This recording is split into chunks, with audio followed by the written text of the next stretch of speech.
Assalamualaikum warahmatullahi wabarakatuh.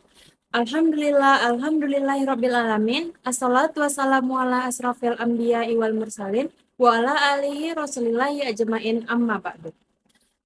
Pertama dan utama marilah kita panjatkan puji syukur atas kehadiran Allah Subhanahu wa taala yang telah memberikan rahmat dan hidayahnya pada hari ini.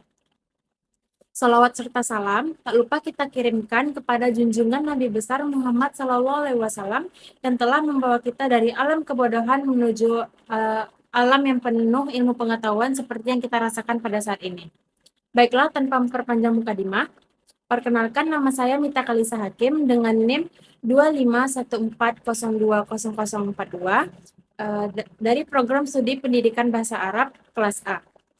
Baiklah, saya akan menjelaskan materi artikel saya dari mata kuliah pengantar studi sejarah peradaban Islam, yakni yang berjudul Perkembangan Sejarah dan Peradaban Islam pada Masa Khalifah Abu Bakar As-Siddiq. Baiklah, saya akan menjelaskan materi artikel saya yang berjudul Perkembangan Sejarah dan Peradaban Islam pada Masa Khalifah Abu Bakar As-Siddiq. Islam sebagai agama sekaligus peradaban yang tidak lahir dalam kekosongan sejarah. Ia tumbuh, berkembang, dan mengukir peradaban melalui serangkaian peristiwa bersejarah yang saling berkaitan satu sama lain. Salah satu periode yang paling menentukan dalam perjalanan panjang sejarah Islam adalah kepemimpinan Khalifah pertama, yakni Abu Bakar As-Siddiq, yang berlangsung dari tahun 11 hingga 13 Hijriah atau 632 hingga 634 Masehi. Meskipun tergolong singkat, masa kepemimpinan beliau merupakan titik kritis yang menentukan arah dan keberlangsungan Islam sebagai agama dan peradaban dunia. Wafatnya Nabi Muhammad SAW menyisakan kekosongan kepemimpinan yang nyaris memecah belah komunitas muslim. Sebagian suku-suku Arab yang baru memeluk Islam mulai melepaskan diri dari ikatan keislaman mereka, menolak membayar zakat, bahkan sebagian mengikuti para nabi palsu yang bermunculan hampir di seluruh penjuru Jazirah Arab. Situasi ini mencerminkan betapa rapuhnya struktur politik dan keagamaan umat Islam pada masa transisi tersebut, dan betapa besarnya tantangan yang harus dihadapi oleh siapapun yang menggantikan posisi Rasulullah SAW. Baiklah, masuk kepada kepemimpinan Abu Bakar.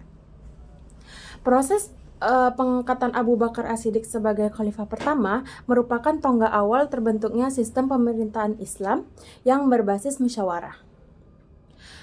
Peristiwa Sakifah Bani Sa'idah yang berlangsung segera setelah wafatnya Nabi Muhammad SAW pada tahun 11 Hijriah mencerminkan betapa dinamisnya kehidupan politik umat Islam pada masa transisi tersebut. Mekanisme pemilihan Abu Bakar melalui musyawarah di Sakifah merupakan preseden historis yang penting dalam tradisi politik Islam, karena mengutamakan konsensus komunal di atas kepentingan kelompok dan menjadi cikal bakal prinsip syura dalam tata kelola negara Islam. Lalu masuk yang kedua, perang Riddah dan penegakan integritas syariat.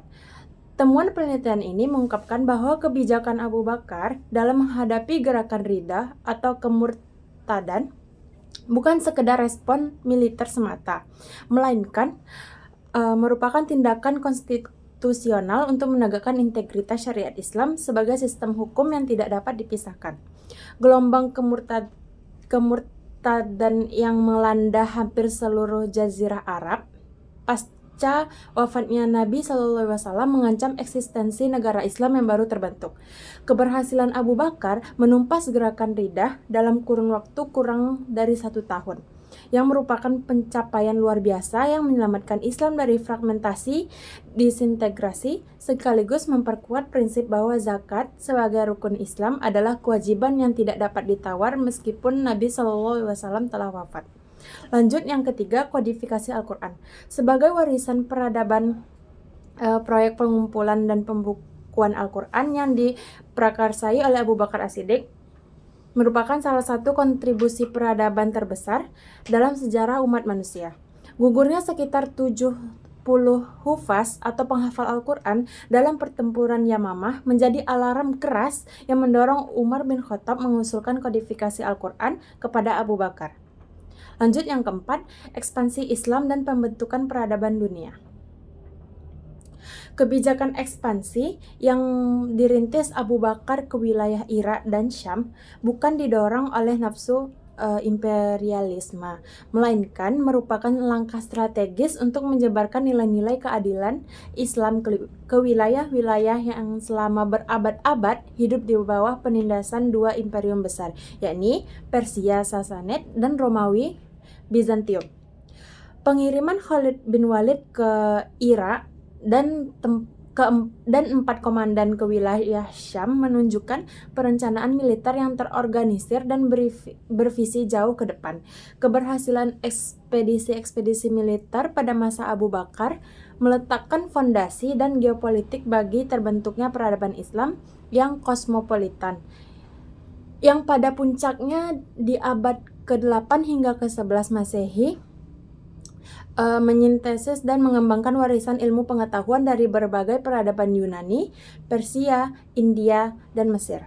Lanjut yang kelima, institusi pemerintahan dan warisan administratif. Abu Bakar membangun institusi-institusi pemerintahan yang menjadi sistem administrasi negara Islam selanjutnya. Pengelolaan Baitul Mal dengan prinsip distribusi yang merata, penerapan sistem gubernur di berbagai wilayah, dan tradisi permusyawaratan dalam pengambilan keputusan strategis merupakan inovasi kelembagaan yang sangat signifikan. Model kepemimpinan Abu Bakar yang memadukan ketegasan dan penegakan syariat dengan kelembutan dalam membangun kohesi sosial mencerminkan prinsip-prinsip tata kelola yang relevan untuk dikaji dalam konteks. Yakni dalam konteks pengembangan sistem pemerintahan berbasis nilai-nilai Islam di era kontemporer.